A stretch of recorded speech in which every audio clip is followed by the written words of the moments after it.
I just want to talk about complaining a little bit. We all know somebody who complains all the time. You know, you meet them, they come into in your doorway, and they say, "Oh, I almost tripped on the stairs," and something is always wrong, and they're a bloody pain in the ass to all of us. But what happens really is that people who complain about a lot have no idea what they're doing. They're not aware of it at all. They just think it's a way of life, that this is wrong and this is wrong and this is wrong, and they don't realize that every single complaint is an affirmation. Not only that, but by the time the complaint becomes verbal, they have been thinking about it for a long time, and they have been repeating it over and over and over in their mind. This is wrong, this is wrong, this is wrong, she did this, she did this, she did, whatever it is. And by the time it actually comes out of their mouth, they have maybe gone over this dozens of times, or dozens and dozens and dozens of times. And every time they do it, it's an affirmation. So they're affirming very strongly in their own minds what is wrong with their world. And it's always them. But what is wrong with their world? This afternoon, we're going to focus on a couple of areas. One is going to be about dissolving habits. And yes, and at the end of the afternoon, at the end of the day, we're going to focus on forgiveness, which is such an important part of healing both ourselves, our relationships, healing our bodies, loving ourselves, and living an exceptional life. And so we'll finish in a nice, beautiful way with Louise is going to do a wonderful forgiveness meditation that I'm so happy when you do it and it's being recorded so that people are able to take it with them and use it. Let's talk about dissolving habits. Sure. First thing I think about is when we were working on the book, and by this point, we were sort of halfway through the book, maybe a little bit more than that, and Louise's coaching and her wisdom was really seeping into me and into my life. So while I was practicing at this level, it was taking my practice of focusing on feeling good to a whole other level. And my husband Michael and I were going to Harry Potter World in Florida. Yes. My husband is, both of us are big Harry Potter fans, but my husband is an artist, and and very much a whimsical kind of guy, and he loved the Harry Potter books, and he was so excited to go to Harry Potter World. And so he and I and a friend of ours, I was speaking in Tampa at a Hay House conference, and we decided that we would take a day before the conference and we'd drive to Harry Potter World. Fine. It was great. We had the best of intentions. We were so excited. We were going to have a wonderful trip. And we rented a car. We got directions to the park. We drove to the park, and when we got there, we got there about midday. When we went through the place where you pay for your tickets, they directed us to go somewhere to park the car. And as sometimes happens with our partners, I heard one thing and Michael heard something else. And so me, having the louder voice in our marriage, said to him... She's honest. I know. I said to him, he went to go one way, and I said, no, they said to go this way. And he said, no, I actually heard this way. I said, no, you're driving. I was paying attention. Now, that in and of itself is crazy, right? You're driving. I'm paying attention. I mean, what's he doing? I know where they said to go. We need to go this way. And he went, okay, fine. We went that way. It was the wrong way. Took us right out of the park, right onto the highway. We had almost no petrol left, no gas left.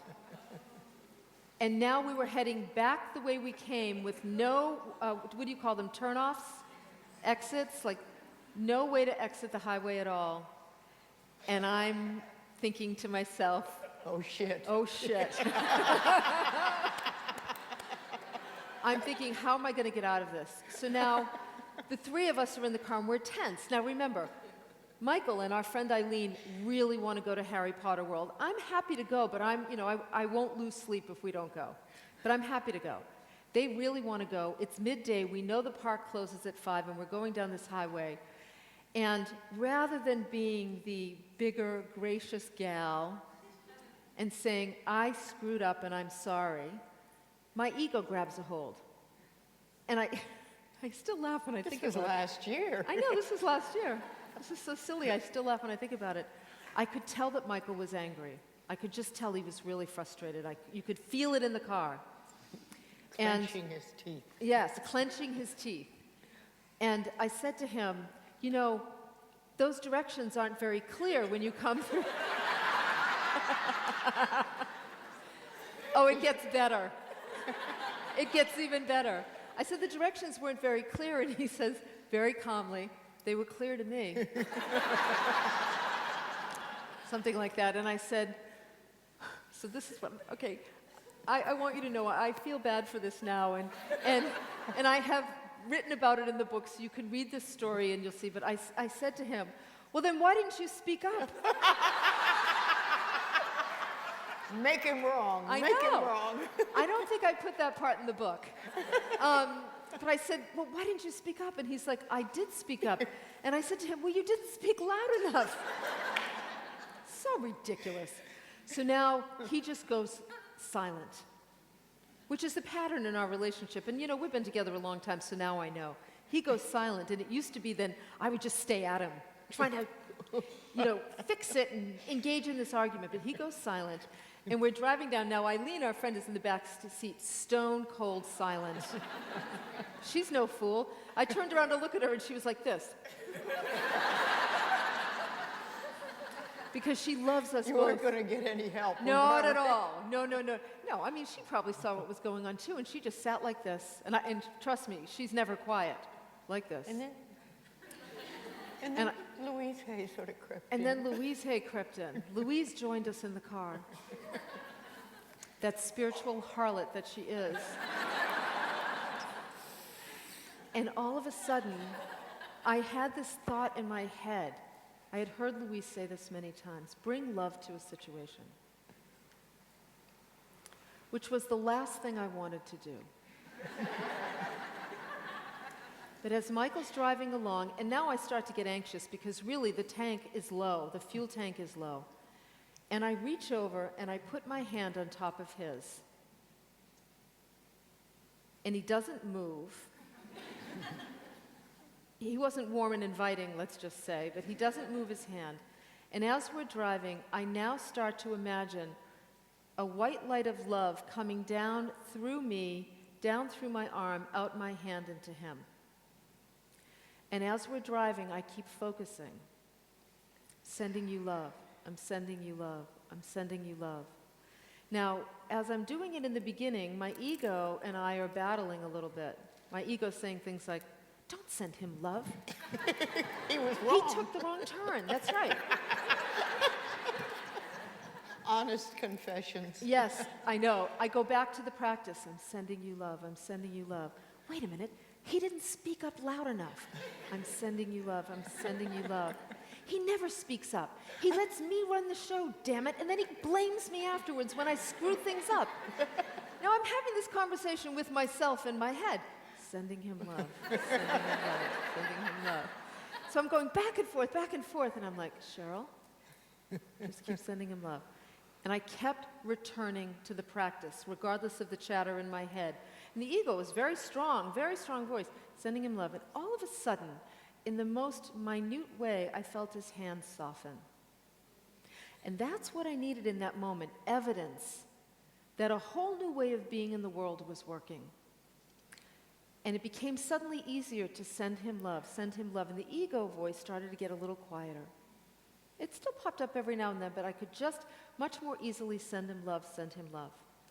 And then it occurred to me as I was sending him love, wait a minute, I know this man better than anyone on the planet, and he knows me better than anyone on the planet. And he knows things about me that I don't even know about myself, and vice versa.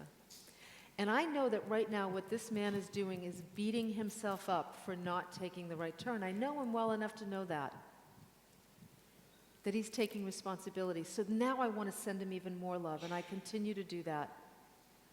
And as I do that, I feel my heart open up, and I can feel him relax. It's palpable in the car, the level of relaxation. I hear Eileen take a deep breath in the back seat, and I know we're on the right track.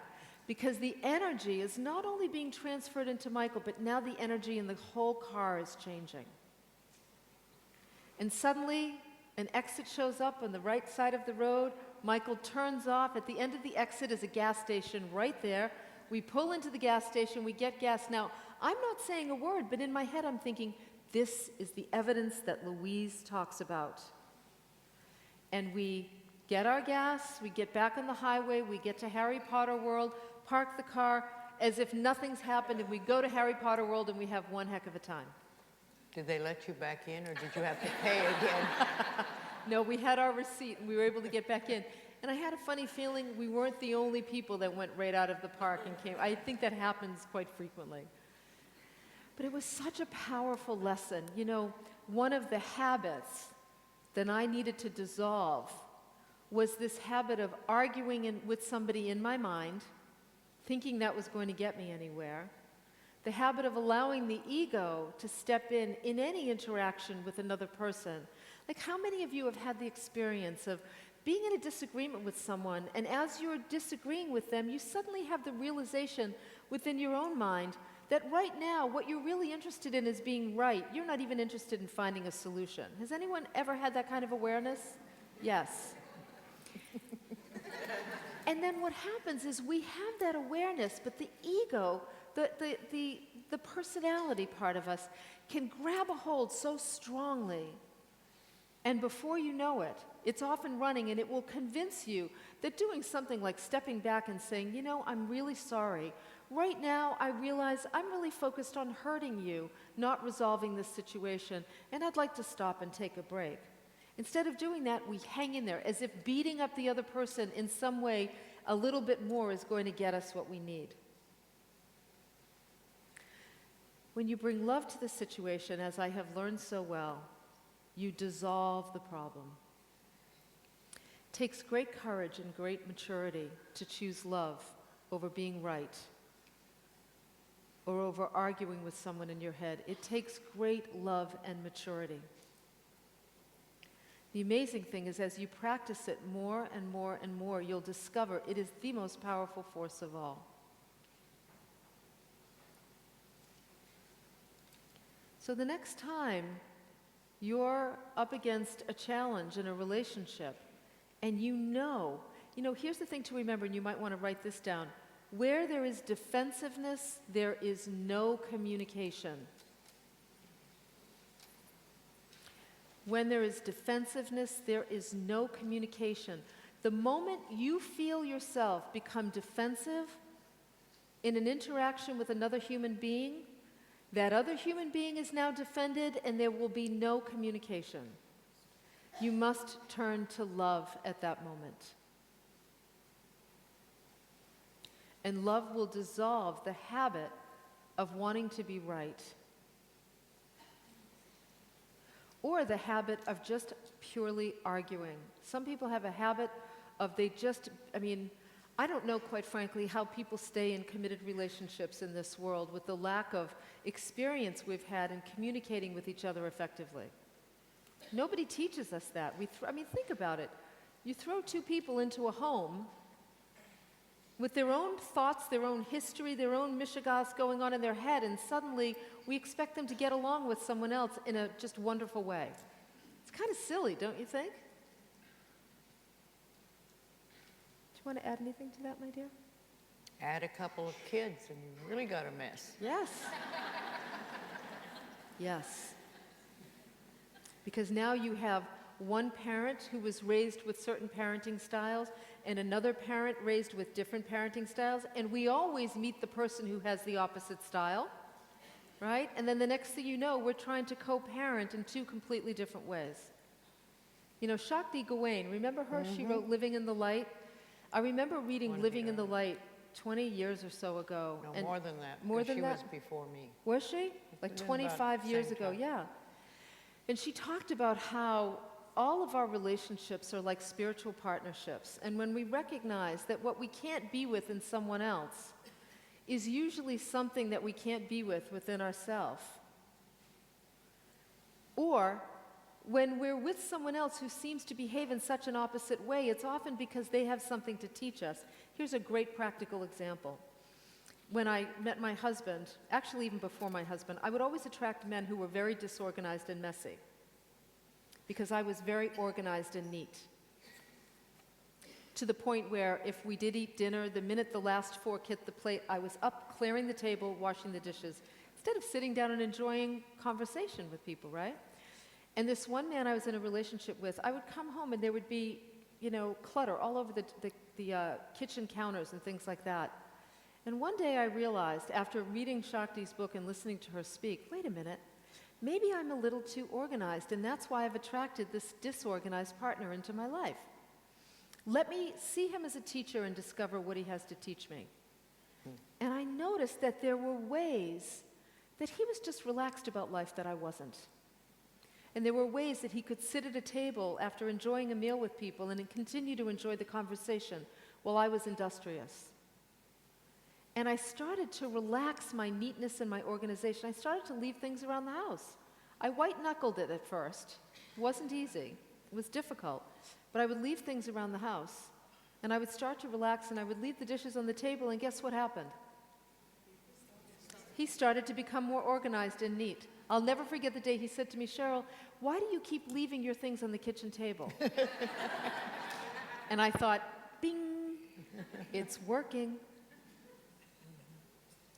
So we tend to attract people that are doing some of the opposite things because the soul's trying to find a balance of both experiences. So you could think about someone in your life who makes you crazy and see them as a teacher. What do they have to teach you?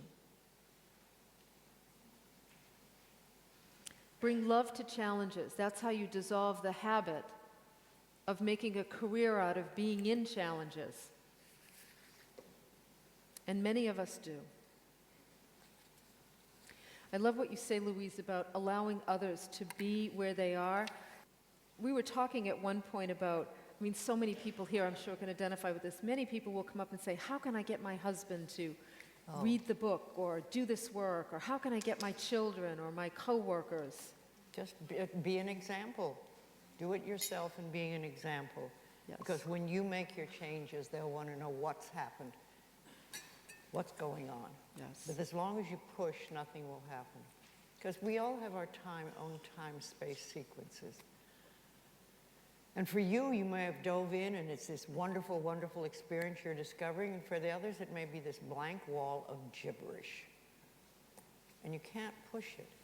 It's no good. Yes. In my opinion. You just have to do your own thing. No. Yes. I loved what you said about, you said to me at one point, I'm not a saleswoman. No. People always asking me this, well, what do you say to somebody who doesn't blah, blah, blah, blah, blah, blah? And I say nothing at all, because I am not a salesperson. I'm a teacher. If people come to me and want to learn what I know and what I want to share, that's fine. But if you don't, I'm not going to sell you on this stuff. Yeah. I think it's stupid. Yeah. Just, let people be. Mm-hmm. At lunch, we were talking about this, and someone at lunch said, well, it's really hard to share a bed with someone who's not on the same path. And it's true. Here's the thing I've learned in my own life, that very often if I'm sharing my life with someone who's not on the path, and I suddenly become invested in getting them on the path, they're the perfect teacher for me. Because it just reminds me that I'm more focused on their growth than my own, which has been a pattern in my life. It's so much easier to tell you what you need to do in order to grow, isn't it? Than to look at myself, to look at ourselves. And many a time with my husband, Michael, and it was all changed when Louise came to dinner one night. I had been introducing Michael to, some of what I had been working on. This is before we were working on the book together, and how great affirmations were. And, Michael would say he's more of the pessimist in our marriage, I'm more of the optimist. Both ends of that spectrum are not a good thing. It's a balance of both. There's such a gift that pessimists bring to a relationship. They prepare for things in ways that optimists sometimes don't. And so I was always talking to Michael about, oh, he would say something, and I'd say, honey, that's an affirmation, or, you might want to change that. And he would look at me like, just shut up. Enough already. And many a night, I can remember going to bed at night, being frustrated with him because he was struggling with something in his life that I could see the clear solution to, but he just wouldn't listen to me, damn it. My first coach said to me, Cheryl, don't coach your friends and family, love them. I'm always reminded of that. Except for Michael. Except for Michael.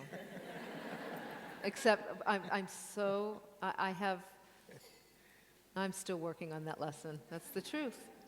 It's getting better, but I'm still working on it because I love him. But many a time I would go to bed at night and I would be frustrated. And then one night it occurred to me as I was feeling so frustrated, the amount of energy I'm feeling, the amount of energy I'm investing in whether or not you get this is my problem. I've been doing this all my life. I have more energy. More of my energy is over there in this human being's body than in my own body. Can you identify with that? Yes. And I realized this one night in particular, this is the teacher that he is. Until the day comes when I can completely let go and trust that he will figure things out for himself. He is a soul on his own spiritual path, walking a path I'll never fully understand. Only we understand our path as it unfolds before us. As long as he's a soul walking his own path, I need to be more focused on walking my own path.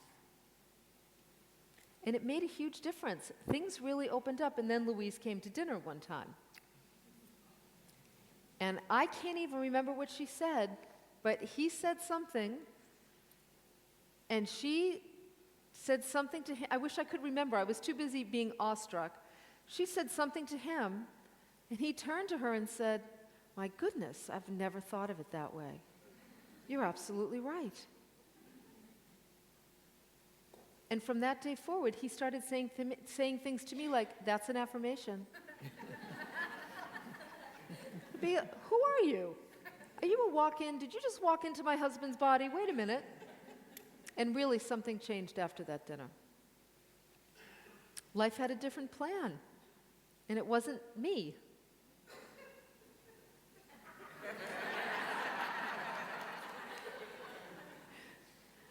I know, it's funny, isn't it? All the wasted time. Isn't she wonderful? No. No.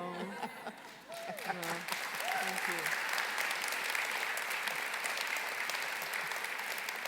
you. We're all the same. I mean, that's also what I love about you. We're not pretentious in that way. We're all trying to make our best through this path called life. I feel like I don't have an ounce of wisdom left in me. I just want to sit here and listen to her. Yes, and I'm sure. Nancy, you want to switch seats with me? Yes, right. So the other thing, we really want to dissolve is this habit of investing too much of our energy in the growth of others. Now, some of you are going to be really, really clever with your arguments as to why you must support someone in your life about getting on the path. Yes. And I could probably go nose to nose with you with the arguments. But the reality is, anytime you feel any kind of angst energy, it's about you. Even with your children, it's about you. Spouses, pets, it's about you.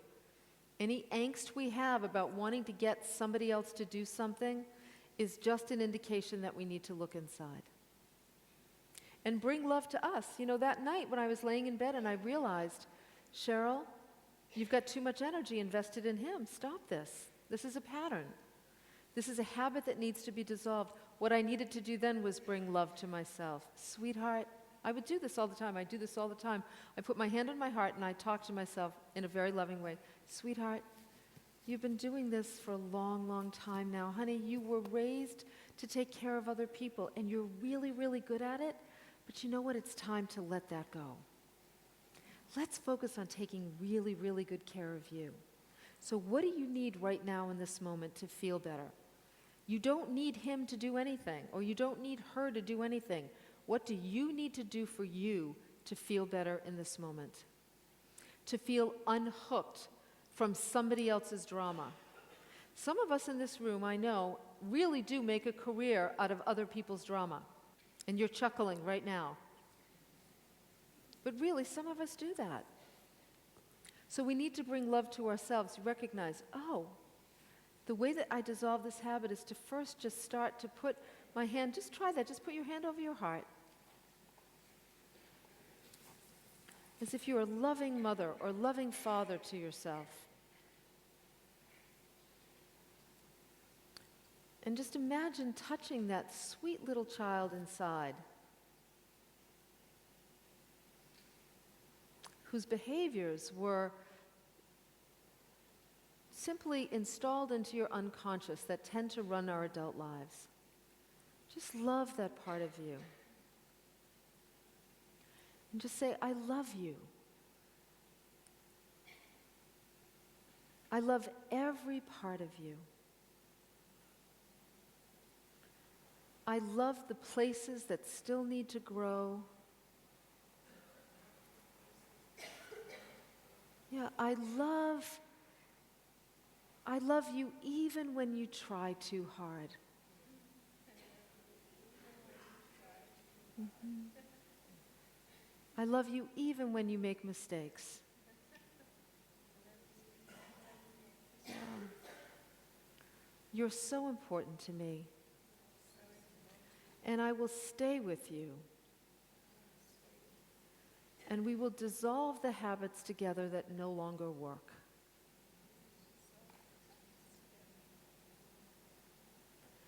Love heals everything.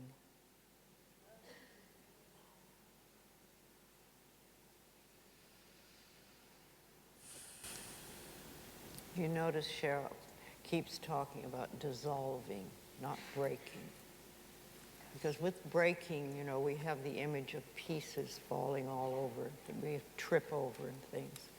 But when they're dissolved, they just sort of go back to the nothingness from whence they came. Everything comes from nothing, and it can go back to nothing. Mm-hmm. Mm-hmm. And we are free. I love the gentleness of dissolving habits too, because even, you know, breaking habits, just, to me, it's too aligned with this idea that if we all had a good kick in the pants, we'd finally get our act together and get on track, and it just never works that way. It's very interesting to me. In the States, we have something called tapping therapy. Are people familiar at all with tapping therapy here? Oh, yeah. Beautiful, Yeah, great. yeah.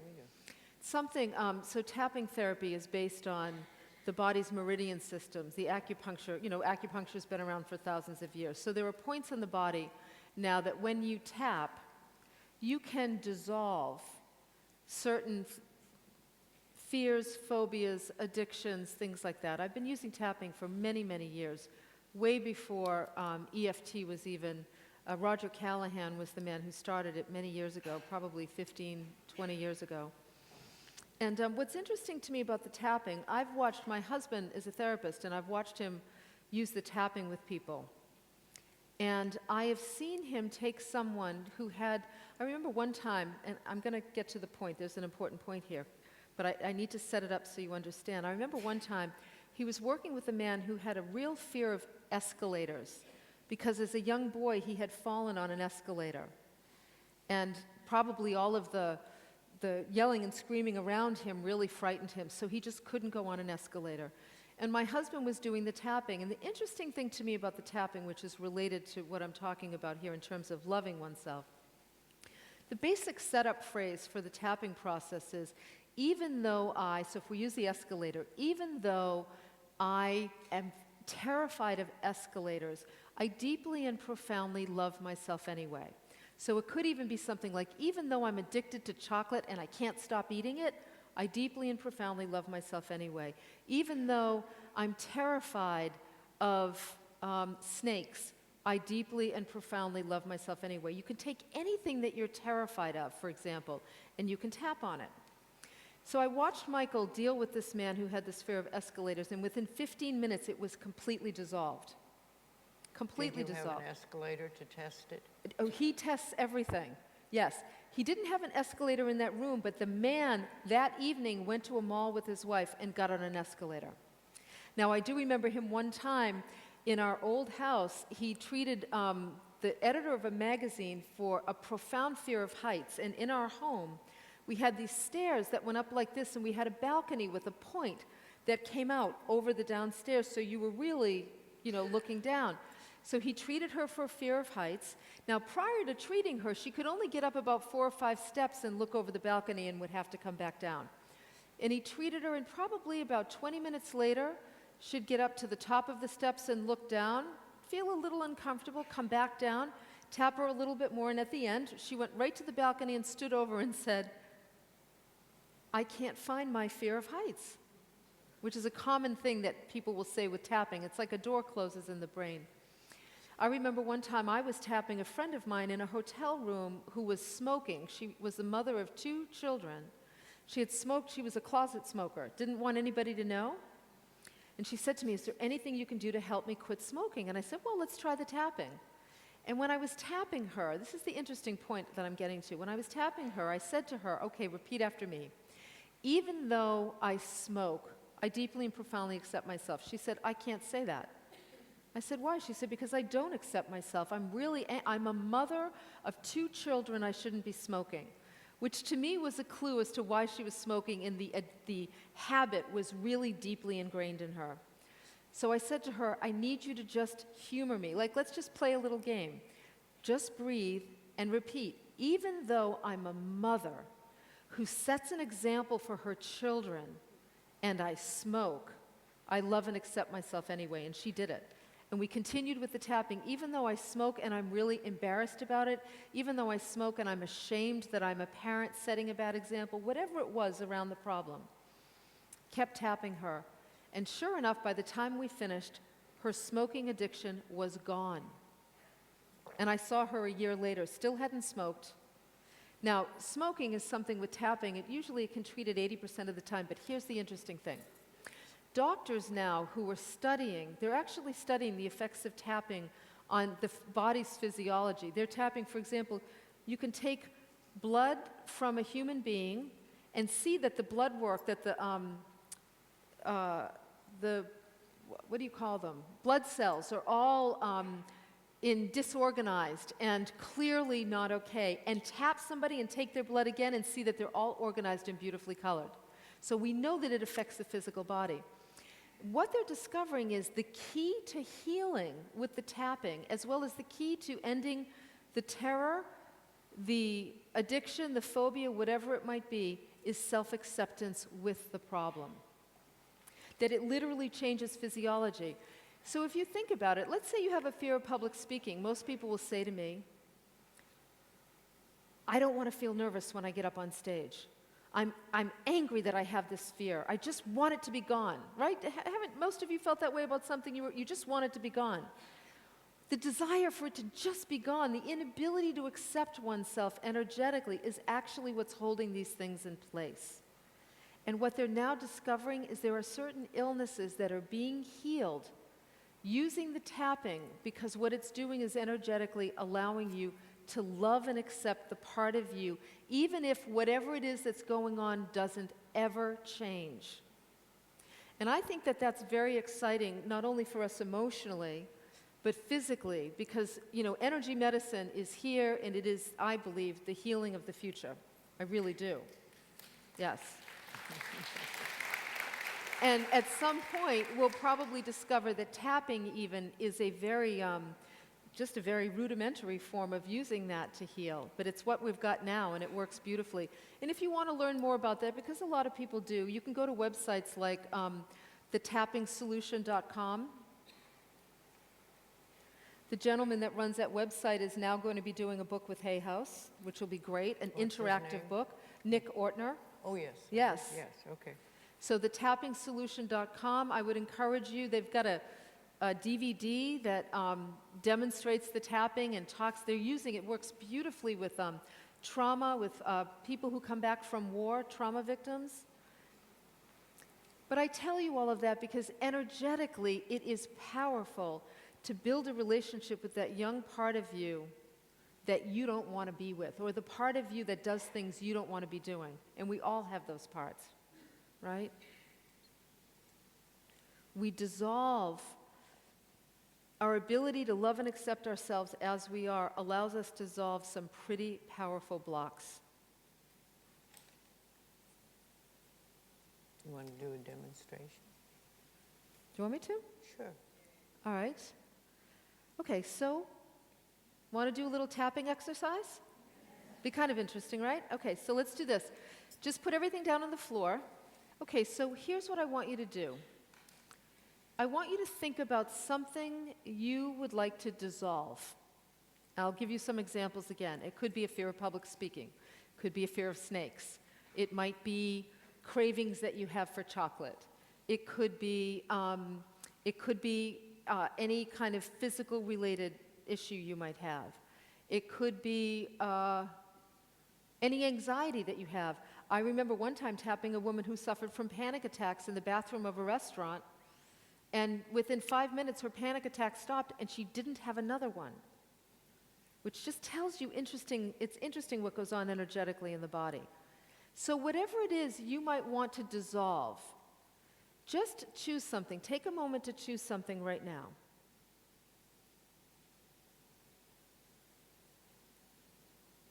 Okay.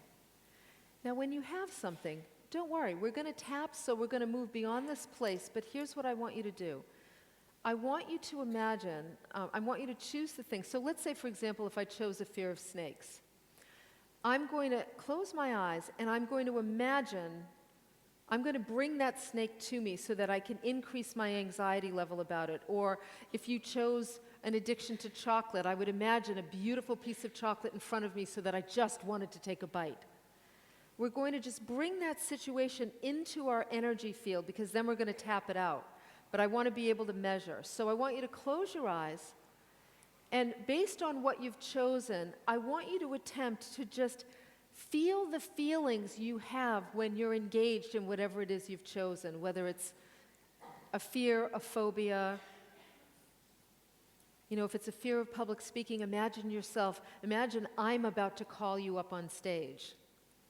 Or if it's smoking, just see the cigarette and imagine what it's going to taste like when you take your first drag. I know, I'm like, what is it called? If you have a fear of bridges, imagine yourself standing at the end of a bridge.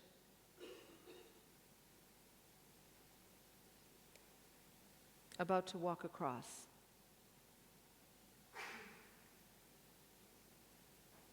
And when you imagine that, I want you to rate on a scale from 1 to 10, with 1 being I have no fear or anxiety at all, and 10 being it's off the charts. Notice, I want you to rate it from 1 to 10. Notice what the anxiety or fear level is in your body. 1 to 10. And when you have a number, open your eyes and look at me.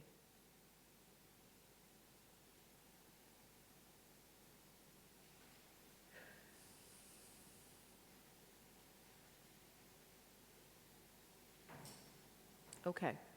So now I just want you to do exactly what I do. I'm going to start with, even though and then I'm going to be quiet, and I want you to just fill in your own mind whatever your fear, phobia, addiction, whatever it might be. And then I'm going to ask you to just tap right along with me where I tap. Here's the thing about tapping that's important to know. It's very forgiving. You don't have to tap perfectly. You don't have to get the exact right spot. You don't have to tap a certain number of times. It's a very simple and forgiving process. So this is what we call the karate chop spot, right here. You can just tap that spot. Either hand doesn't matter, either side of the body doesn't matter. And just repeat out loud, except the thing that you're going to choose to work on. Even though I feel blank,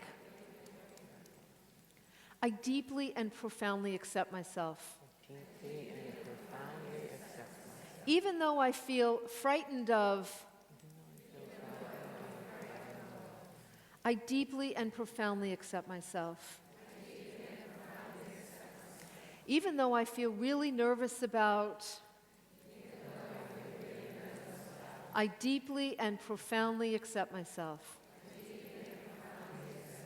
Great. So the first place we're going to tap is right here, the inside of the eyebrows, and just think about the problem. Tap right there. Think about whatever. Both hands. Both hands, yeah. I'm doing both hands. You could do one hand, but let's do both. Think about the problem. Go to the side of the eye, right here, right at the temples. Think about the problem. Go under the eye, right where that little bone is. Tap right there. Think about the problem. You guys are great. Under the nose, right here.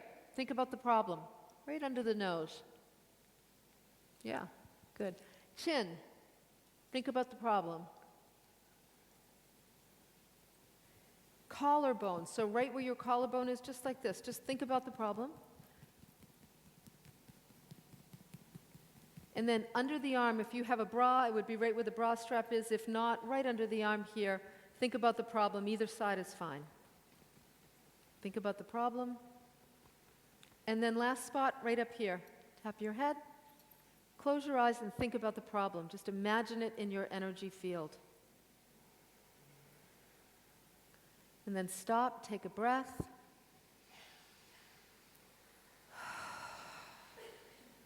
With your eyes closed, tune in and look for the situation or problem you've chosen. And just notice how you feel. On a scale from 1 to 10, rate the level of anxiety or discomfort.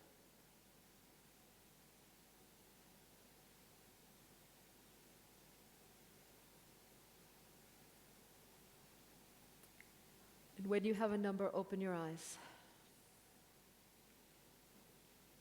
Great. So how many people noticed a decrease in the number? Raise your hands. Wow, a lot of you. Great. Sometimes you'll notice when you do the tapping that you'll yawn. Some people yawn, some people laugh. Some people, when they attempt to go inside and find the problem, have a hard time finding it. Did anybody have a hard time finding the problem? It's a great sign. And sometimes we need to do several rounds of tapping. We're going to do one more round of tapping on the same situation, but first do this. Close your eyes. Tune back into the problem. And rate it on a scale from 1 to 10, your level of discomfort with that particular issue.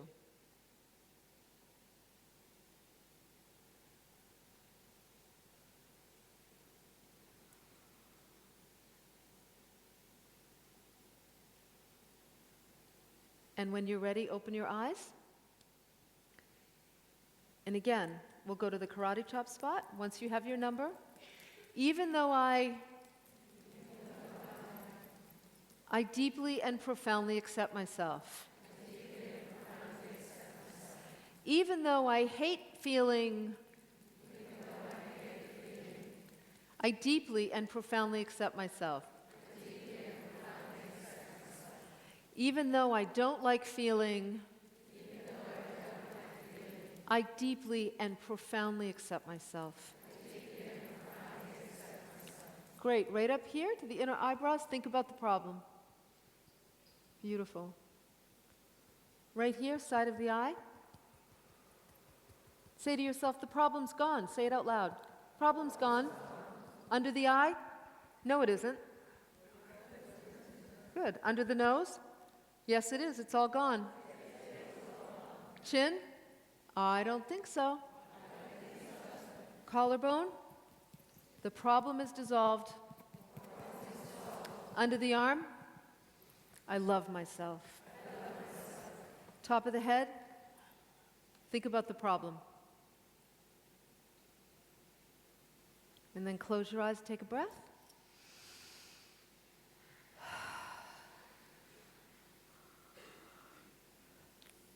And on a scale from 1 to 10, tune in and notice.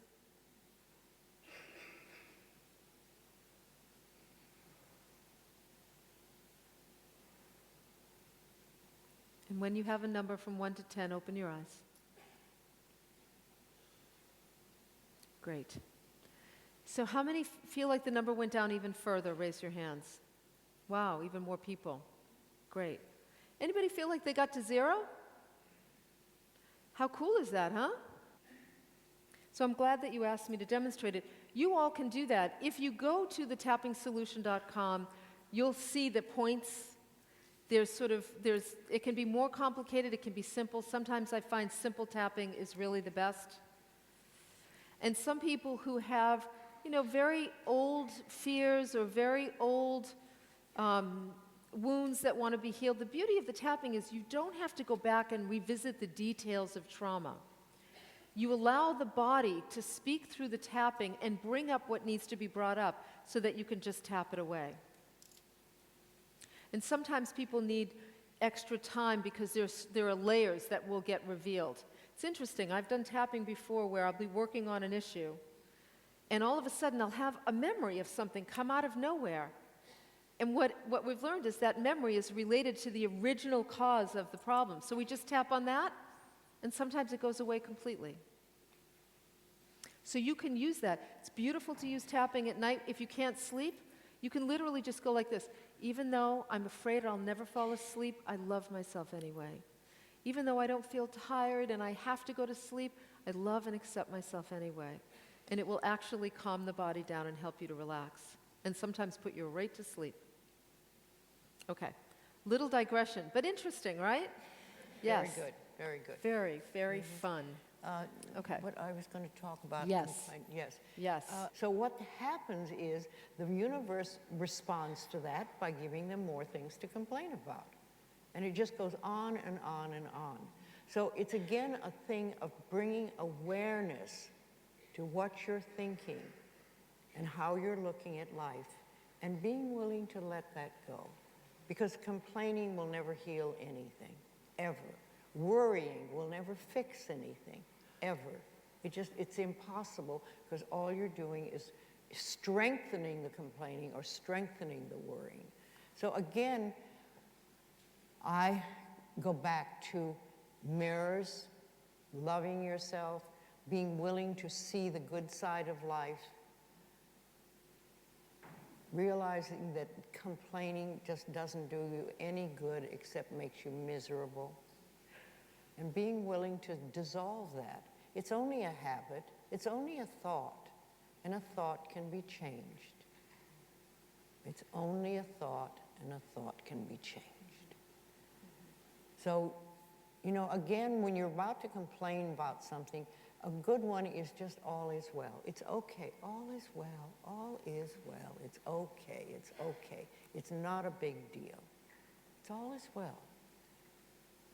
And just get in the habit of being in the now with all is well, so that you can enjoy where you are and what you are doing now. Because, when we complain, sometimes it's about the future, but a lot of it is about the past. So we're not staying here now. We're not enjoying what we have now. We're thinking about what happened in the other room, or an hour ago, or whatever. And we just ruin our lives.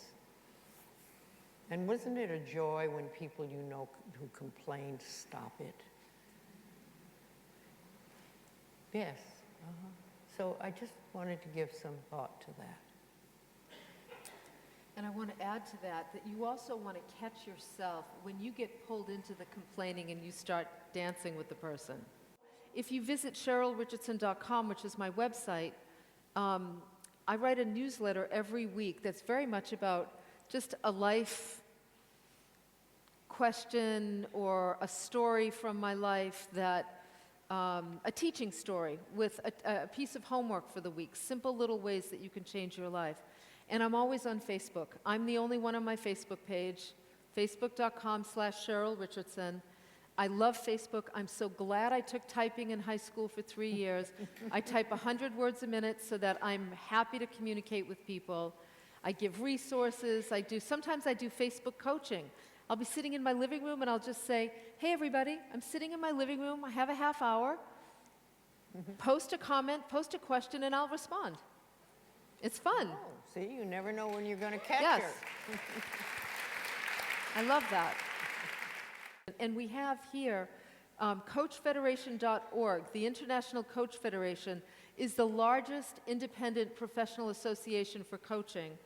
I was the first president many, many years ago. And it is now, I mean, when I was the president, we had 100 coaches, and now there are tens of thousands of coaches around the world.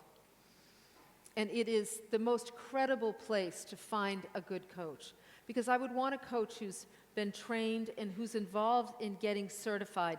Either they're certified or in the process of being certified, because it tells me they take it seriously. We're going to take a break. When we come back from the break, we're going to take questions about anything we've covered before we go to forgiveness. So we wanted to start, we want to take any questions that you have, as many as we can. Remember we She's said... already up. Yes, come up to the microphone, please. Yes. Okay, for the first question, now let's listen. Hello, my name is Hello. Holly. I'm quite new to affirmations, but my question is that I look, I look in the mirror and I say, Holly, I love you, I really, really love you, but I know that I don't. And Okay. I stand there and I feel like I know that I don't love myself. And how do I overcome tapping that? Even though I don't love you, I still love and approve of Yes, myself. yeah. I mean, you could Could you do definitely that? use the tapping.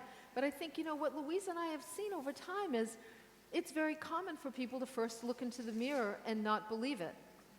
And remember Louise said, well, then I'm willing to learn to like you. Right? That's where you begin. I'm willing to learn to like you. And if you just do that several times, if you just do it consistently, you'll find that that gets easier. And once that's easier, then you can graduate to, I'm willing to learn to love you. And then before you know it, you'll be at, I love you. And then the next step might be, I really, really love you. Don't push it too fast. I now. know. I'm not pushing you too fast, though. Okay? Thank you. Yes. Okay, love. Hi. Hi, my name's Alexi. My question is, how do I unstick my stuck point, which is bringing in a loving relationship into my life? My life is wonderful, and I would like a loving relationship. I've tried lots of affirmations, different Yes. styles. So, Nancy, can you do me a favor? Can somebody give me a copy of The Unmistakable Touch of Grace? Hopefully we have one over there. I write about how I met my husband in that book. So for the sake of time, I'm going to give you that copy. I know this story. So. Okay, you do? Yeah. Great. So you want to start writing about the ideal person you'd like to draw into your life. I have, yeah. That's the easy part. Here's the more challenging part. It's wonderful that you love your life. Once you have a profile of what you're looking for in a mate, then you want to carefully look at that profile and ask yourself, how do I measure up? Where do I need to grow in order to attract this kind of person, because like attracts like? And then you need to shorten that so that you can speak about who your ideal partner is. And you do two things. You let the people closest to you know in your life, this is the ideal partner I'm looking for, and then you make sure life knows. Like I hung it someplace where I saw it every single day, and I read it every day just again to energize that which I was looking for. And then here was the big thing for me, because believe it or not, I'm kind of shy, especially when it would come to dating. Ugh. I met my husband through a personal ad. This is way before internet dating. He advertised, I tell people I bought him from a magazine. But then you let life know, and I needed to be open to meeting somebody. I needed to be willing to put myself out into the world in ways that weren't comfortable at first. But when I did that is when he came along. Okay? Okay, Thank you. Thank you.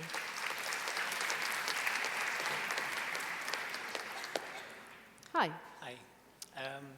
I would like an affirmation for dissolving fear and apologeticness around giving my gifts to the world. Are you talents? Are you creative artist? I'm a poet. I write poetry for other people Yes. on commission, and I perform poetry, and I give spontaneous speech workshops to help people to feel liberated. And I do amazingly well, but I'm always embarrassed and ashamed and apologetic about offering myself. You think your stuff isn't good enough? No, I do think it's good enough. I'm afraid other people won't know that. They'll reject me. how much of it is really about other people rejecting you, and how much of it is what you say to yourself about offering your gifts in your head? Give me an example of some of the things you say to yourself when you feel embarrassed and uncomfortable about offering your gifts. Don't draw attention to yourself. Why should you take attention? Why should you be the one Yes. to be amazing? Do you know what I mean when I say don't get too big for your britches? Sure. Yes, right? Yeah. Don't get a big head. Yeah. Who do you think you are? Yeah. All of that. Yeah, Somebody absolutely. said that to you early on in life. Whose voice is that? Yes. That is my stepfather. Yes. Don't, just because you believe something doesn't mean it's true. That's his opinion, and he may have just babbled it off the top of his head without knowing anything about your talents and He abilities. did. Yeah. Yes. So you have to decide who you think you are, and recognize his voice and say, you have no power over me anymore. You have no power over me anymore. Nancy, hold me down for a second. I'm fine, but I was in Croatia a couple of months ago, and I twisted my knee. And I was in a wheelchair for a while, and then I was in a walker, and now I've just got this brace. But I don't like doing stairs by myself right now. So I know how to take care of myself. Good. Okay. Come on, kid. Yeah, this one. Okay, not too big. Let's talk to your stepfather. What's his name? Des. Dad? Des. Okay, say Dad. Des. Des. Okay. Des. Des, okay. Fuck off. Fuck off.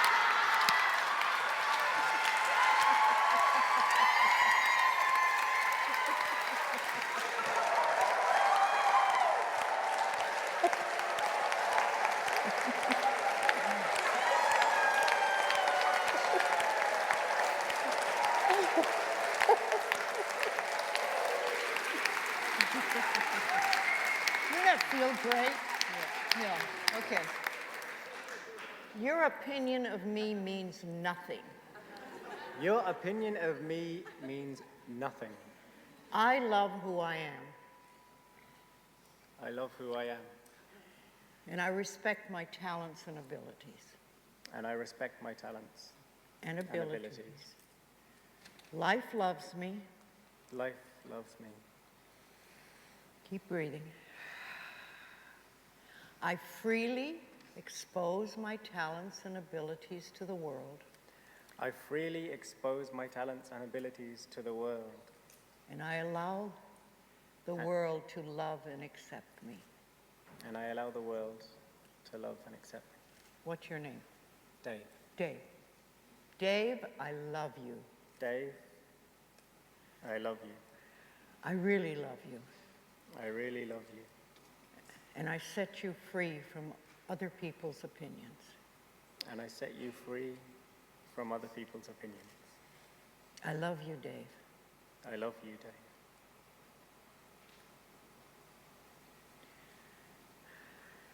I love you, Dave. I love you, Dave. Go forth, my darling.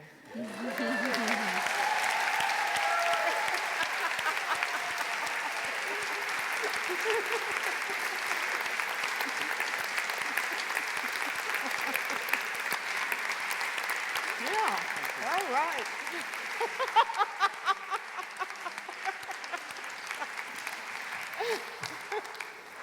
Sometimes a little fuck off works very well.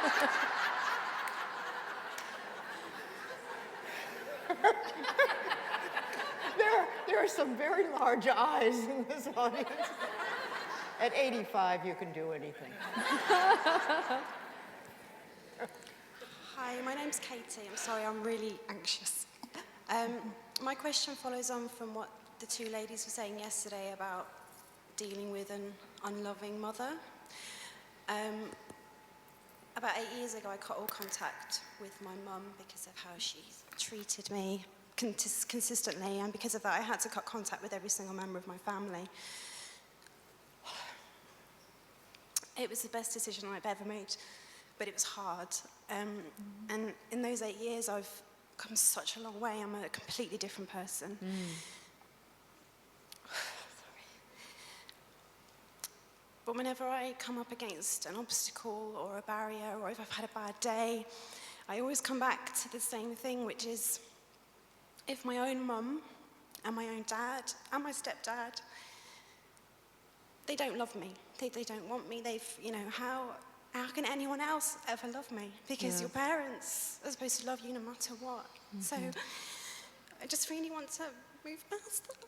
Yes, yes, yes. Yes.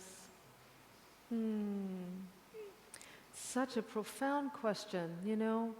If my own mother and my own father couldn't love me, how can I possibly be loved by anyone else? The forgiveness process we're going to do is going to be very helpful.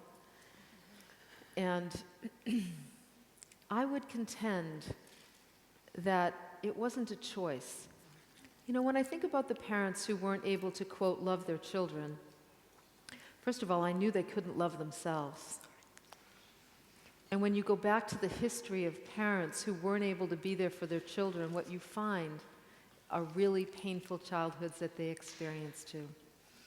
So maybe what you can do, first of all, I want to really acknowledge you for protecting yourself from the toxic energy of that. Because just because someone's wounded doesn't mean they get to puke their woundedness on you. And with that said, maybe you can find a way to open a little part of your heart, because this is going to benefit you, and it's fine to have that motivation. Open a little part of your heart that might be willing to understand that your parents they probably felt the same way you did. They felt that they weren't loved. Probably someone never told, whatever it might be from their past that allowed them to not be the kind of parent you needed. I struggle with that because my grandparents, I was very close to them, and my mum was the only daughter of 6 brothers, and she was spoiled rotten. My granddad was Catholic and very rigid, and I know he used, corporal punishment, but not with her. And so I know and I've realised that she's watched him, and that's what she's learned. But then here's what I would say. I have never met a human being who has come into this world to intentionally hate anyone, unless they're mentally ill.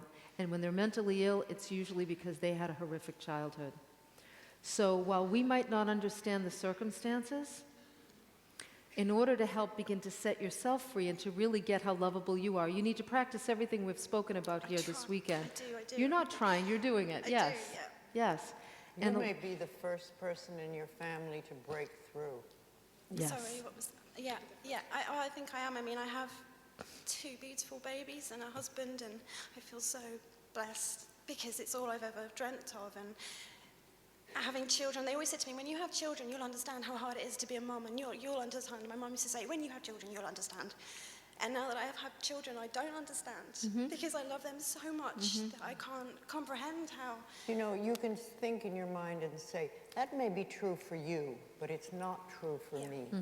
I love being a mom. Yeah. I love being a mother. So it's true for them, but it's not true for you. Right.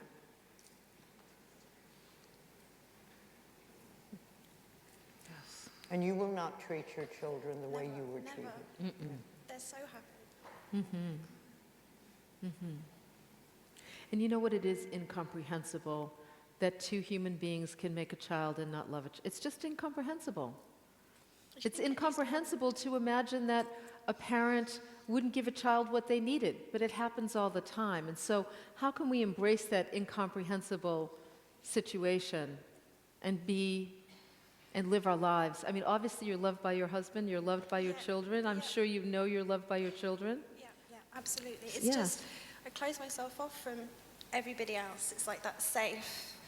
And I know, I think the thoughts, I do all the time negative affirmations over and over again, and I'm aware of it, and then I pull it in. Well, good. So now you can start to practice what we've been teaching. And I believe that in soul contracts that my parents taught me, I needed that because I am where I am who I am. I'm a therapist myself because of that. Yes, there you go. But I just want to let it go completely, and I just don't know how You know, to. you are going to be grappling with this for the rest of your life. Didn't I'm want to- sorry.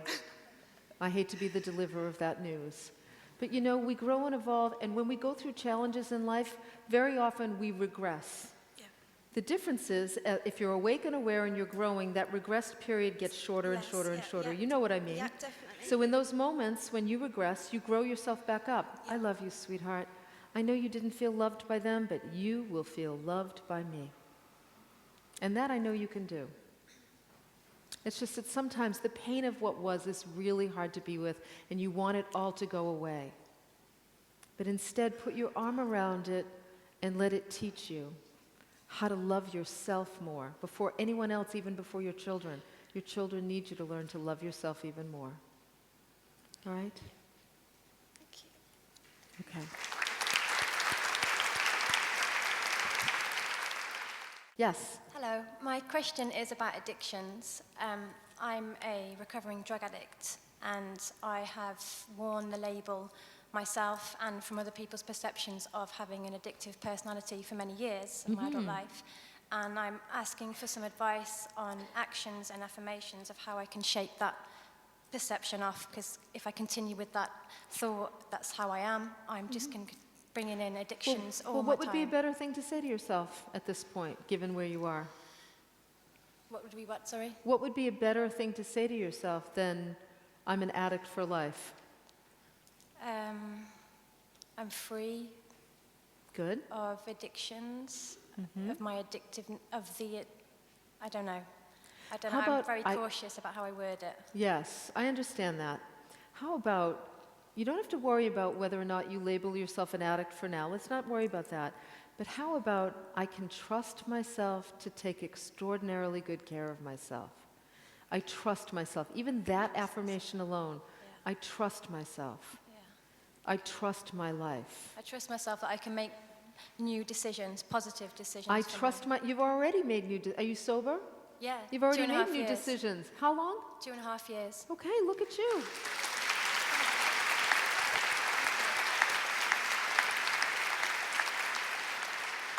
What used to be your ceiling is now your floor, and you just need to catch up. Yeah. 2.5 years ago, you made a decision that you were going to let go of that addictive behavior.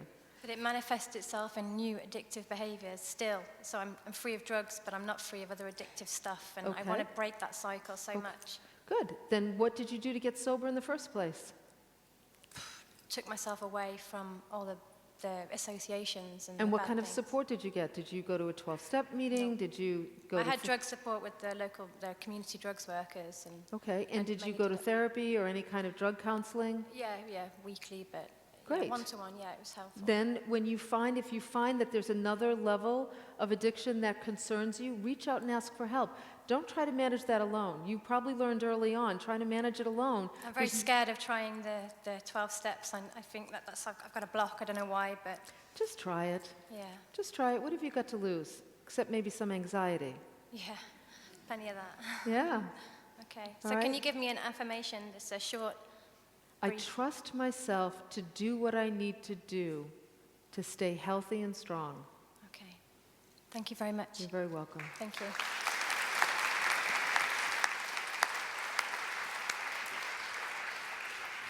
Hi.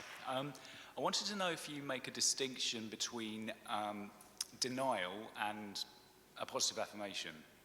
And could you explain to me if you do see a distinction and whether there's ever it would be a positive thing to actually really go into a problem as opposed to... What is it you want to let go of? Oh, God.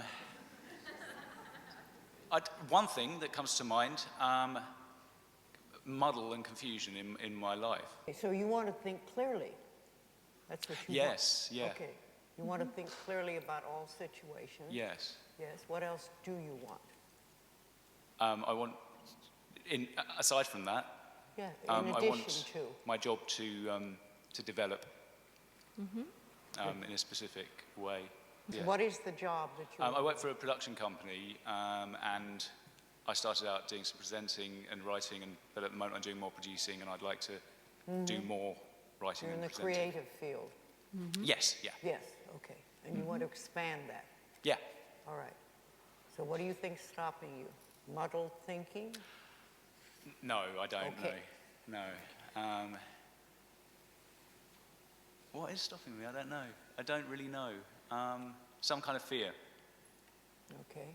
What does it feel like? Where? Well, where, what? How does it feel? I know I'm kind of afraid to speak to my boss about it, although he's been speaking to me about it, strangely enough. Funny how that works, isn't Yeah. it? I don't, it's hard to say, but I've noticed that I kind of make distractions. So it's interesting that the concern is about wanting to let go of confusion and muddled thinking, and yet you're not being direct about what you want. Yeah. And sometimes being indirect is just a habit that we learned growing up. There are families that are so indirect that they can't get themselves out of a paper bag. They're always like thinking about decisions but never making one. And oftentimes what's missing in a situation like that is the language to communicate what you would like to someone in an authority position. A lot of us we kind of get a little nervous around authority positions, either for a number of reasons. So for example, if you went to your boss and you said, for a long time I've been thinking about increasing my responsibility here by taking more creative ownership of some of the things I do. And I have a project in mind in particular. I'm making this up, obviously. And here's the project I would propose, and I wondered what you thought about that. What might happen if you were direct enough to ask for what you want in a smart way? I'd probably get it. Okay. How would that feel? I think it would be good. There's some hesitation, I'm not quite sure why, but yeah, I would be pretty happy. Anytime, it is normal, I've found, that when it's time for me to move forward in life with something, I usually feel a combination of anxiety and excitement. Right. And I say that when you feel those two things, it's a good indication to take a step anyway. Right. So if you know you're going to get what you want, why not just ask for it? And trust yourself enough to deal with whatever you need to deal with when it happens. Instead of making it muddled in your own mind. Thank you. Do you know what I mean? Yeah, I do. Yeah. And really use this as a practice. You decide, I am going to practice asking directly for what I want. That's how I'm using my clarity of thinking. I'm going to ask directly for what I want. Then I'm going to notice what happens. And I trust myself to adjust and handle whatever occurs as a result of that. And when it works, when you get it to work in the right way, you say to yourself, look, I'm a clear thinker. And I directly ask for what I want, which I think is a good affirmation, by the way. It's easy for me to ask for what I want directly. I ask for what I want in smart and strategic ways. And then see what happens. And when it works, you look for the next place to ask for what you want directly. Instead of saying to somebody, where would you like to go to dinner? I don't know, where would you like to go? I don't know, what were you thinking? You say, I would like to go here for dinner. Practice being direct, clear, like the samurai, right? He likes that. Thanks very much. Yes, good, thank you. Okay.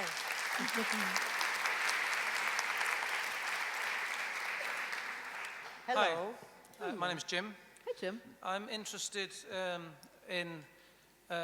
I come from a family where a female emotionality was pretty much ignored. Very, very male kind of dominated family. And I'm in the process of healing a long-term relationship with my partner. We've been together for 23 years. And I've read a book by a guy called David Dada. You may have come across The Way of the Superior Man. And it's taken me decades to understand when a man is in a conflict situation with a woman, coming from where I'm coming from as a child, where you were taught to be chivalrous and open doors for women, and then as a teenager, all the feminism's kicking off, and like, don't open the door for me, don't patronize me. So tell me your question. So the question is, in the moment, sometimes I get it, and sometimes I don't get it, and I need a key to help me to get. In the moment when the conflict is there, sometimes I remember to just be bigger than what I consider to be all the behaviours. But you're not doing it every time? And sometimes I'm looking for Oh something. my. Yeah, exactly, yeah. You know, so it's... You mean you're a human being? Yeah, sometimes, and I'm looking, I'd love to be able to do it. You know, what's really wonderful about you is that you're doing it some of the time, and you even have the awareness of being bigger than the problem in any given moment. That's huge. That's huge. Most people go to their deathbeds never getting that peace. Do you get how big that is? It's making a huge difference in my life. Wonderful. So yeah. I just want you to take in what I'm saying to you. I acknowledge you. Thank you. For your awareness and your willingness to practice that. Thank you. It's huge. And I would actually invite you to celebrate that about you. Don't worry about how often you do it and how well you get it. And, you know, there may be a part of you that's really anxious to heal this relationship and just wants to make sure you're doing it right. Yeah. Yes? Yes. But instead, you want to celebrate. That's right. You want to take a deep breath and say, you know, I'm an enlightened, aware man. And I have a big heart and a big understanding and awareness about the importance of choosing love instead of getting muddled up in the craziness of arguing. And I don't do it all the time, but you know what? I do it sometimes. You're way ahead of the game. And the more you can acknowledge yourself for this incredible strength that you have, the stronger your relationship is going to get with yourself, and the less frightened you'll be about losing this other one. Right. Which will only make you more attractive to your partner. Bring it on. Right? Thank you. You're very welcome. Thank you. Hello, I'm Randy. Basically, I want to know how can I stay focused on the present when there are so many things in the future that that are going to happen. For example, this weekend, I was very excited on Monday, and I went to work, but I didn't really want to go to work because I wanted to come here. So I was waiting the whole weekend. So on the whole week, so in the weekend I can be here. So I just want to stay focused because on the present moment. Because okay, so the first thing you want to do is slow down. Sorry. Yes. No, you don't have to be sorry. No. Yeah. Breathe. Breathe is better yes. than sorry. Your prescription would be to breathe, to slow your speech down to a point where it makes you crazy, in a good way. Your energy is so in the future. Yes. It's not even here. The way we bring our energy into the present is by deep breathing. Really, it's quite simple. And when the mouth is talking, and it's talking quickly, which my mouth can do, Yeah, mine too. I know I'm not in the present moment. And what I need to do is deep breathe, slow my speech down, look someone in the eye, feel my bottom in the chair, my hands in the chair, come back into my body. I want you to practice living in your body because right now you're living way up here. Okay? Slow down. That's your mantra. What's your first name? Randy. Randy, that's right. Randy, slow down. So you do. Randy, sweetheart, slow down. Yes, Randy, slow your breathing, slow your actions, slow your speech. You're going to feel like you'll feel like an alien, but that's okay. Just slow down, Randy. And when you slow down, you'll begin to experience what it's like to be in the present moment. You can't think yourself into the present moment, Randy. You can only feel yourself there. Okay. And I have one question. Is it good to feel good in the present moment because you know that something is going to happen in the future, or it's not staying in the present moment? Okay, you are so cute, I just want to pinch your cheeks. All right? I really just want to pinch your little cheeks. It is always good to feel good in the present moment. Okay. But you got to feel the present moment to feel good, Randy. Yeah. That's all I'm going to say. Meditate on that. Thank you. You're very welcome. I love you.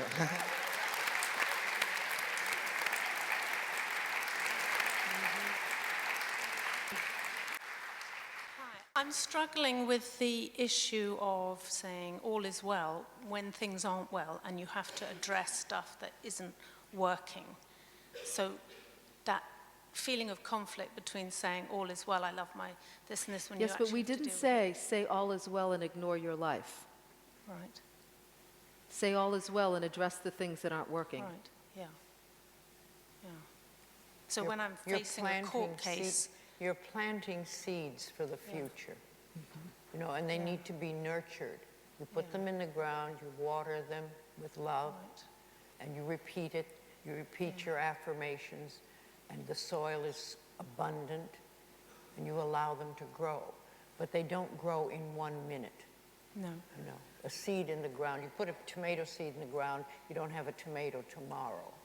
No. But if you nurture that little seed and let it grow into a plant, you can have hundreds of tomatoes, and each one with enough seeds in it to make it tons of tomatoes.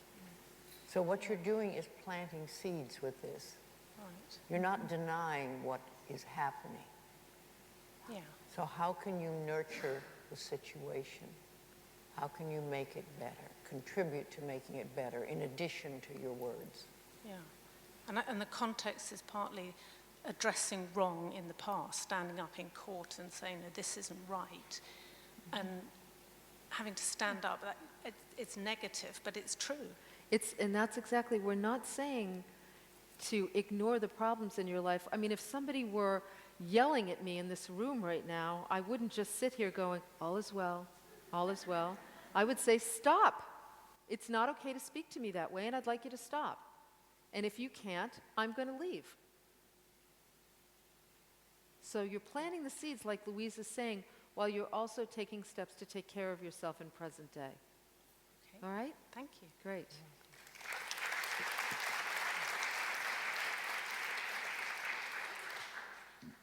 Hello, I want some advice about situations when something might happen and I'm not sure if I need to let it go and I'm just being controlling, or if there's a genuine issue I need to address within the situation. I'll give you a really trivial example, if that's all right. When I got in yesterday, my partner had done all the washing and he'd picked my pink things in with black things. And I was really irritated by this. And I thought, should I just let this go? Is it really a trivial thing? Or, you know, is he, I don't know, being really uncaring and not sorting my stuff out and knowing that they're going to be completely ruined? Well, let me ask you this. Have you ever taught him how to use the wash machine? Yeah, he's been single for years. He's been doing it for years. He should know.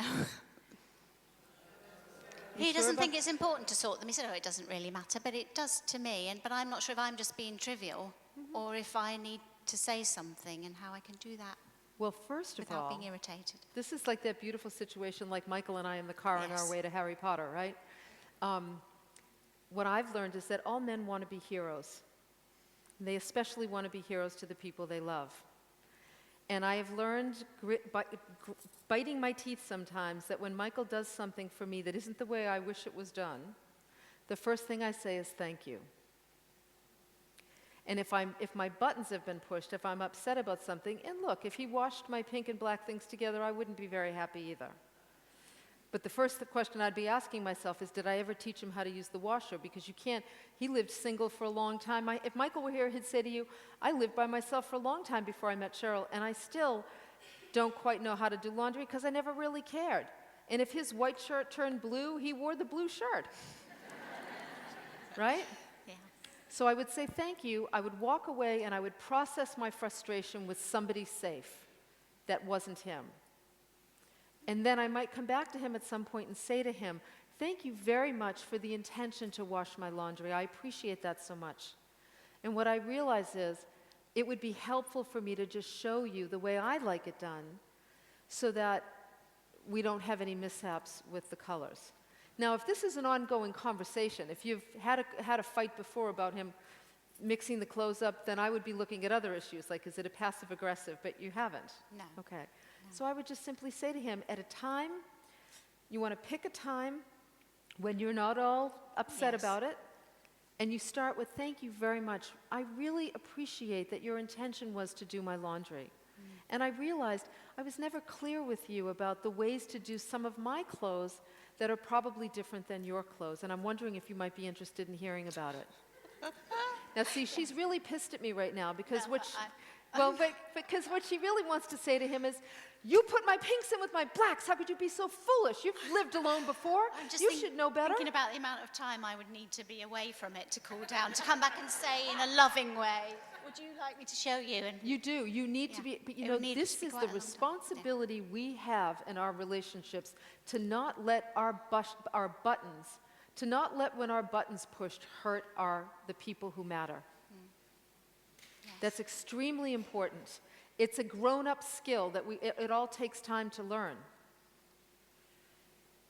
And sometimes, you know, we'll get a button pushed, we don't even know we're in a regressed place, and we lash out at somebody.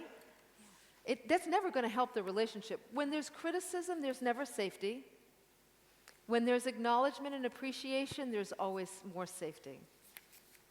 Yes. So give yourself the time to get into the place, because it's not like he went, she's gone for the day, I'm going to do laundry, and I'm going to really make her angry by mixing the pinks with the blacks. I can't wait till I hope they're really messed up. That's why I feel so cross with myself, because I think he's done it to be helpful, and I'm here thinking, why has he done it like that? But instead, that's when you have to go, sweetheart, I understand you're upset that your pinks are black. You have a right to your feelings. We're not saying deny your feelings. You have a right to your feelings. Just don't express them to him. Call a girlfriend, or go somewhere else, or write it down. Get that all out of your system so you can come back and see clearly and be an adult. That's called growing yourself back up in that moment. When we regress and we want to lash out, we're a child. We need to grow ourselves back up, and the more we practice it, the quicker it'll happen. Thank you very much. Now, if her husband were here, he would thank me for this coaching. I'm sure he would. Thank you.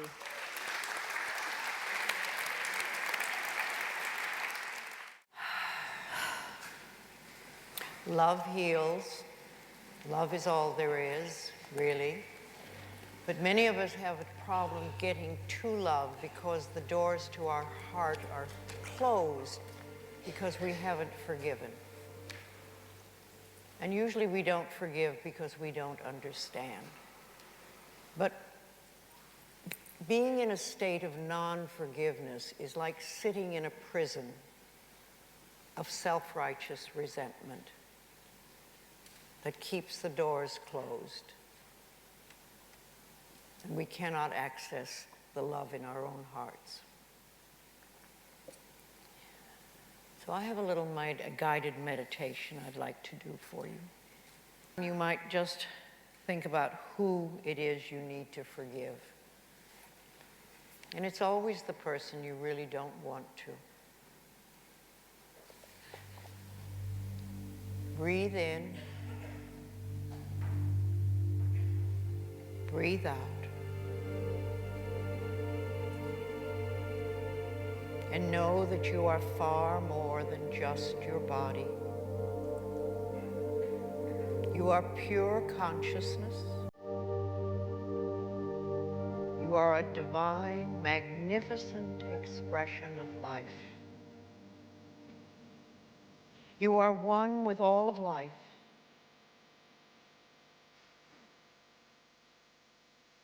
And yet no person, no place, and no thing has any power over you, for you are the only thinker in your mind. You are the creative power, and you are the authority in your world. And now you are using your power to forgive all past hurts, remembered and unremembered. Yes, it is true that when you were a child, there were some difficult times.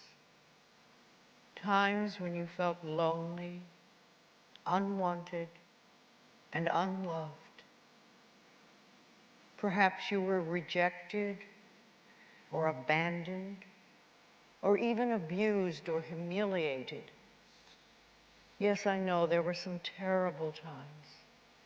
And some of them may have been so awful that you don't even remember them. But the past has no power over you if you choose to live in the now.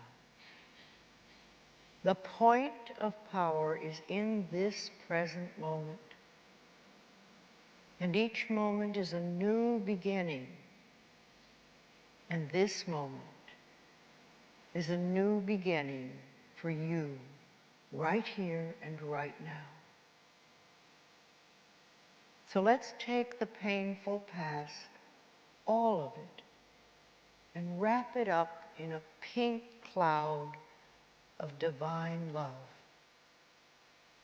And release it as easily as you would release a balloon. Just let it go.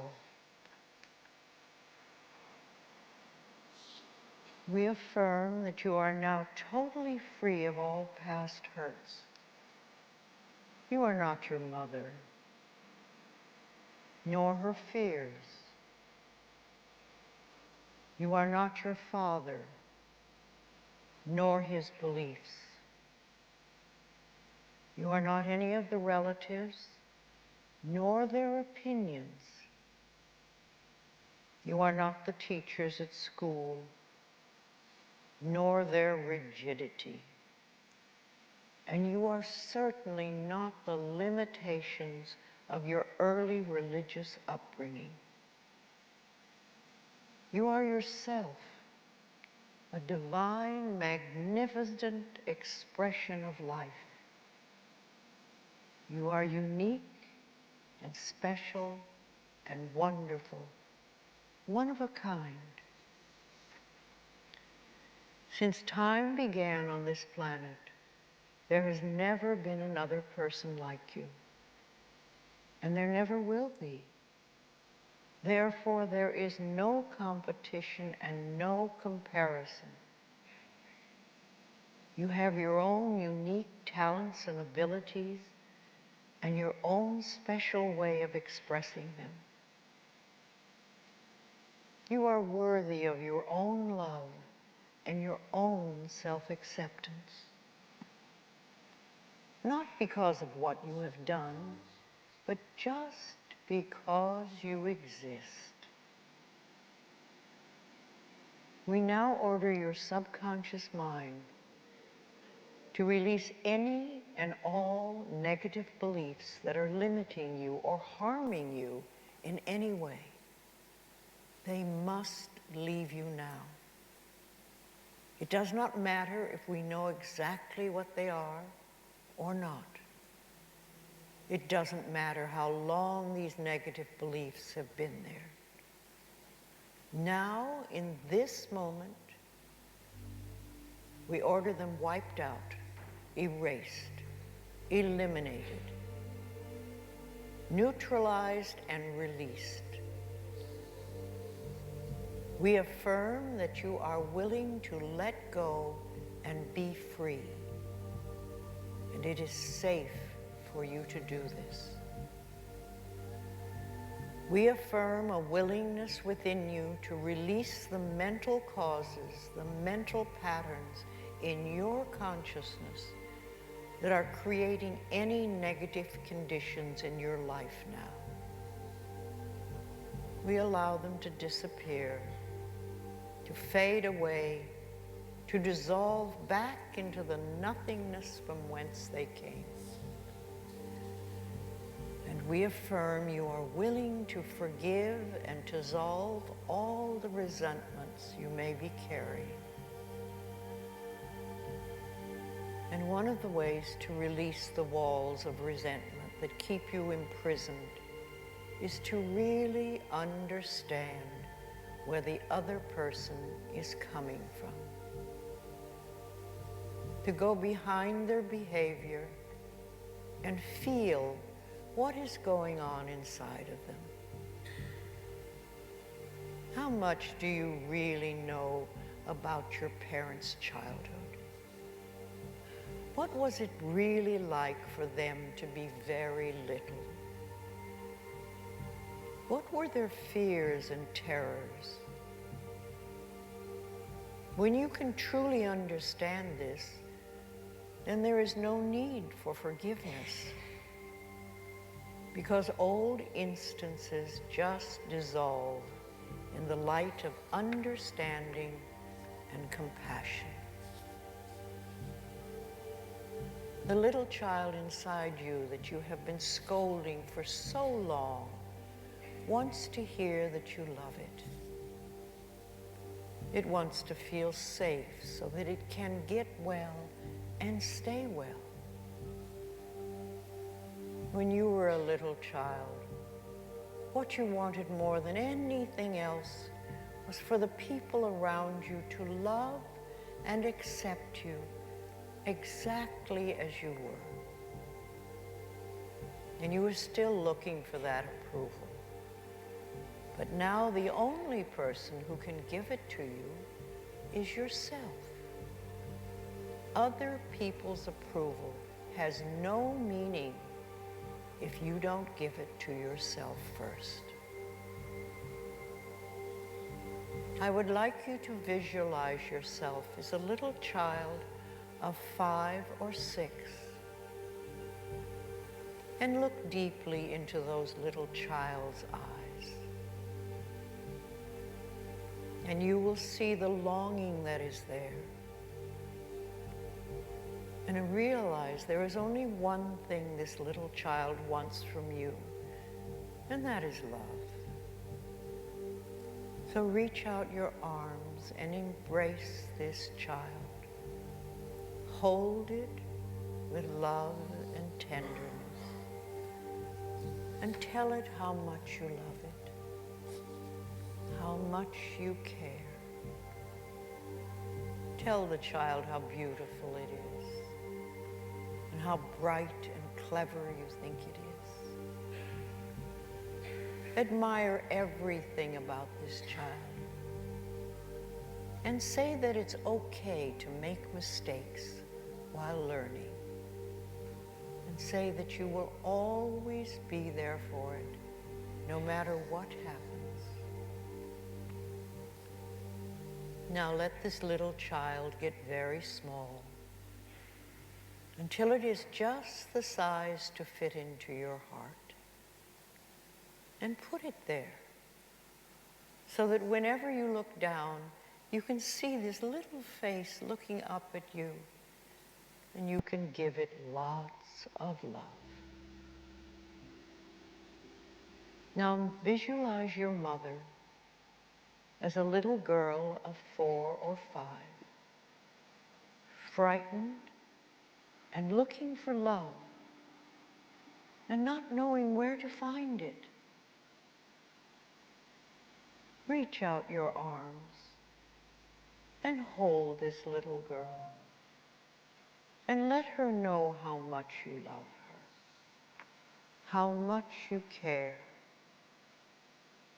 Let her know that she can rely on you, and that you will always be there no matter what.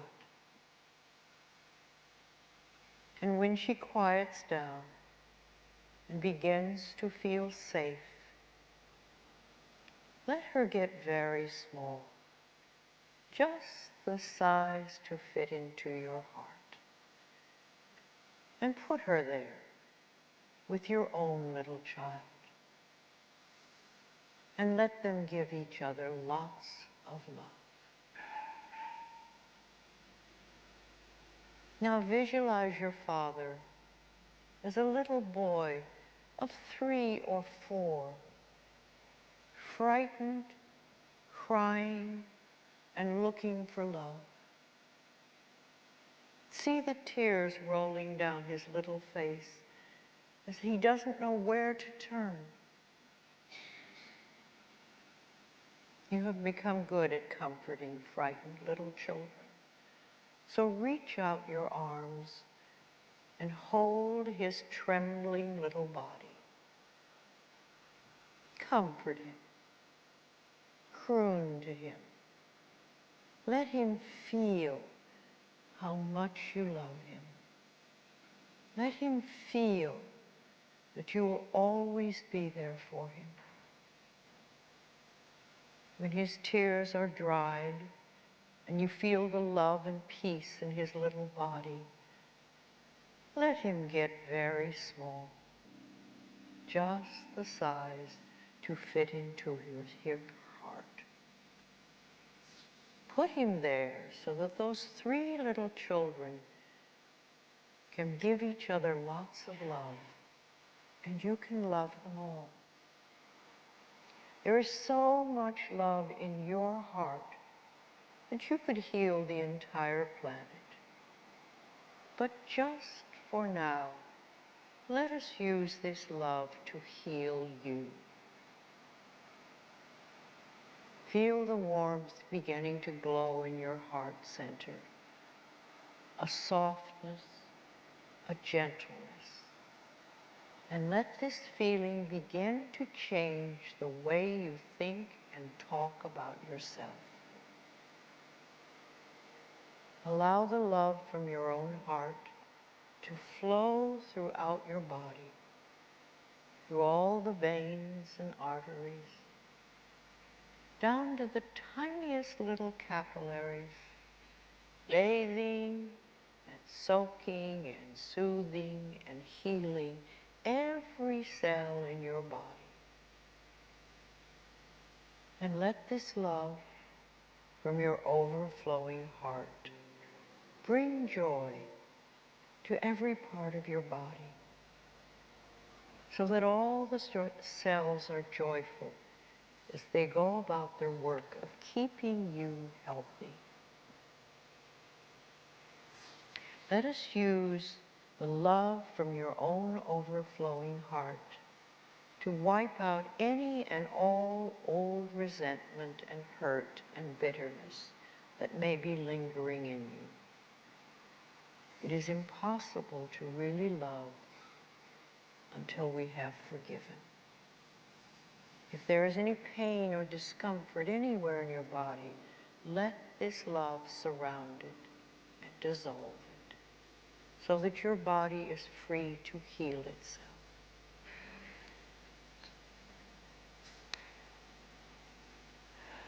In front of you, see a small stage, and on this stage, place the person you resent the most.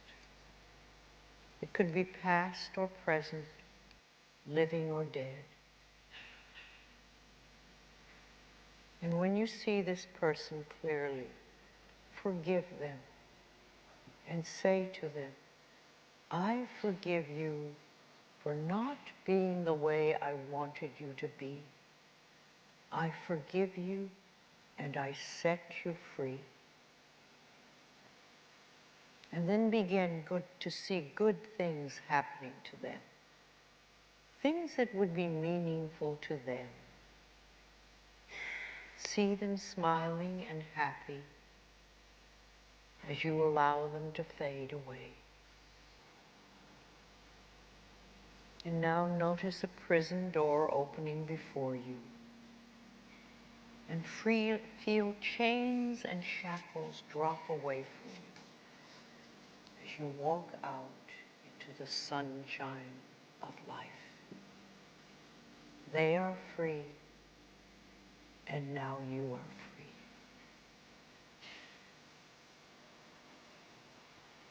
free. They are free, and you are free. And all is forgiven. And so it is.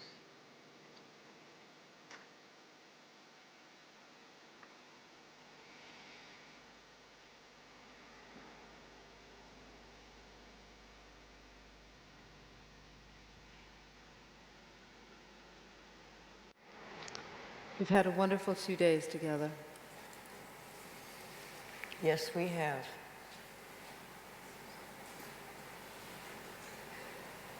Remember the things that you have learned here. Let's do a little mirror work before we do hug time. Mm-hmm. We started with mirror work early on. I know some of you have to go Grab a quick hug on the way out if you can.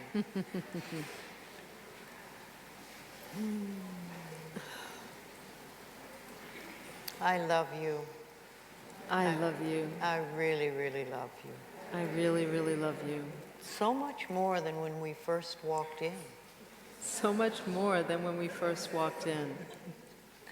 I love all we've learned here. I love all we've learned here. I love releasing all the things I've been able to release. I love releasing all the things I've been able to release. I love doing mirror work. I love doing mirror work. I'm going to faithfully do affirmations with you forever. I'm going to faithfully do affirmations with you forever. You're my best friend. You're my best friend. We are going to create together the most fantastic life there is. We are going to create together the most fantastic life there is. I love you. I really, really love you. I love you. I really, really love you. I really do. I really do. And so it is. And so it is.